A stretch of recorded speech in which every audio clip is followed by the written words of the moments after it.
There are other ways that you can describe a vector using three numbers in three-dimensional space in which you do not use Cartesian coordinates. And I'll give you an example of that. Let this be x, y, and z coordinate system. And let us assume we have a vector, let's take a velocity vector v.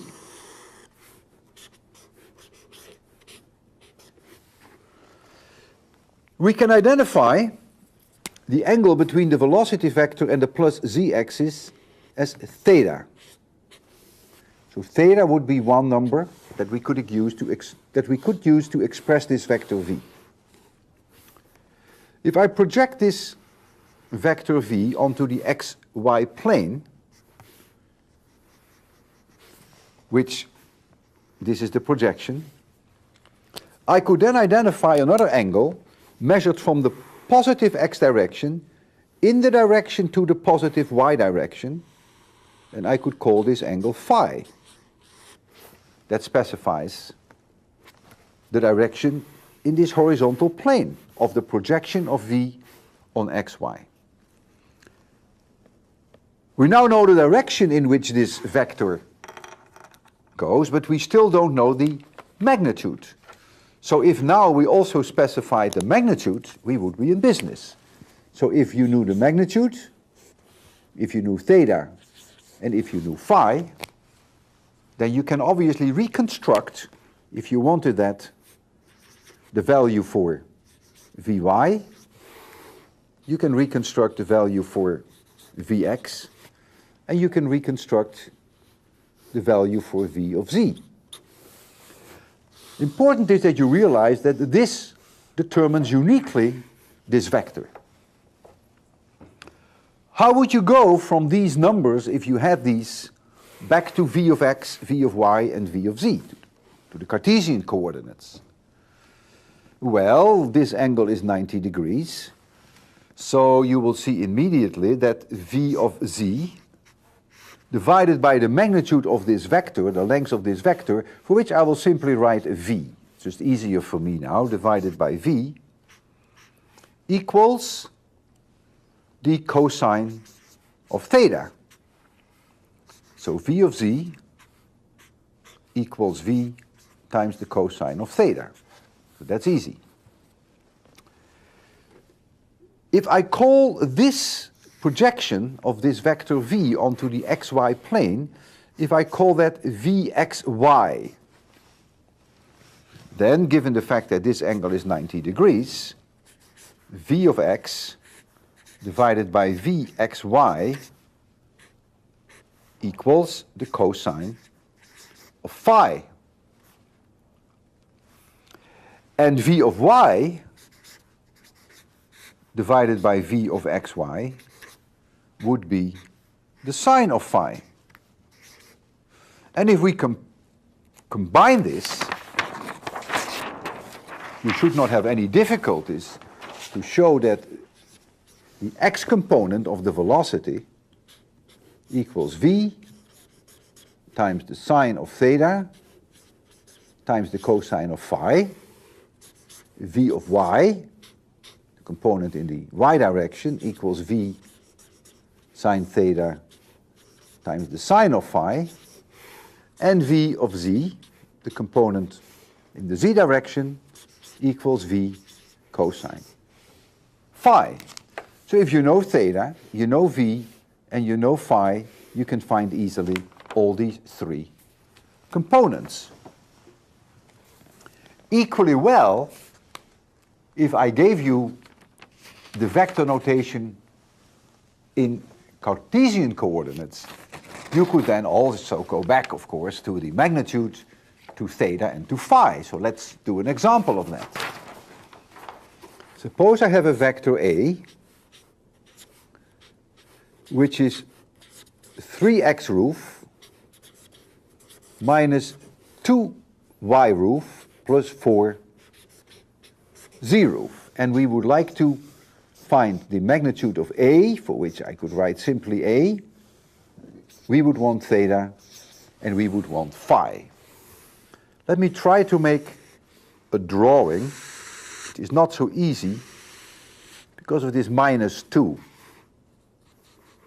If I'm not careful, the drawing could become very confusing. So we have +4 in the z direction, and we have +3 in the x direction. Let me try to make you see this three-dimensionally. Perhaps not to scale.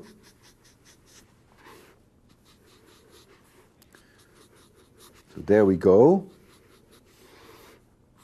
Okay, I didn't do so badly. So this point now would be -2 on the y-axis, and the vector that we are describing, A, would be this vector. It has a x component +3, a z component +4, and a y component -2. And the question now is, what is this angle theta? And what is the angle phi? Now, to find the angle phi, I first have to project the vector A onto the xy plane. So I call this A of xy. And remember how we define the direction of phi. If this were a view from above, and if this is y and this is x, and this is somewhere where the projection of the A vector onto the xy plane is, then the angle phi is defined from the positive x-axis in the direction of the positive y-axis all the way to here. So this is phi. So if I draw it here, it's not so easy. This would be phi. And our task now is to determine magnitude, theta, and phi. Well, the magnitude is the easiest. A, the magnitude is the square root of 3 squared, which is 9, minus 2 squared, which is 4, plus 16. So that is the square root of 29. What is theta? The cosine of theta equals A of z divided by A. A of z is 4. A is the square root of 29. And so I find that theta equals 42.0 degrees if I round it off. So this angle is about 42 degrees. Now, how now do we find phi? Well, as we just derived, A of x equals A times the sine of theta times the cosine of phi. And so the cosine of phi equals A of x divided by A sine theta. Now we know A of x, and we know A, and we know sine theta. So I found this to be 0.83. You want to check that. And that leaves me then with two choices for phi. I find plus 33.7 degrees, and I find plus 326.3 degrees, which of course is the same as minus 33.7 degrees. That's just a matter of taste. It is clear that this is the wrong one, because you already see that the angle phi is clearly larger than 180 degrees. I made you this geometrical representation. You can clearly see it. So clearly this is the winner. If you prefer, however, to write for that minus 33.7, be my guest. What you would then say, well, I really call this angle negative. That's fine. I have no problems with that. So this is phi, or this if you so prefer. If you wanted to find phi using the equation a of y equals a times the sine of theta times the sine of phi, then you could do that too, of course. And you better get the same result. The sine of phi would then be minus 2, which is a of y, divided by a itself, which is the square root of 29, divided by the sine of theta. And you know theta. And when I do that, I find for phi two possibilities. As always, I find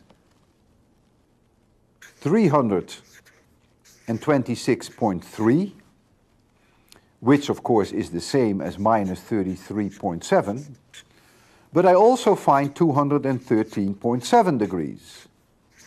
This one is obviously wrong. And so you see, you have to do a little bit of thinking, and you finally then decide that you get a consistent solution from both this equation as well as from this equation, and there is no question that in our case, the angle of phi is 326 degrees, or minus 33.7, if you so prefer.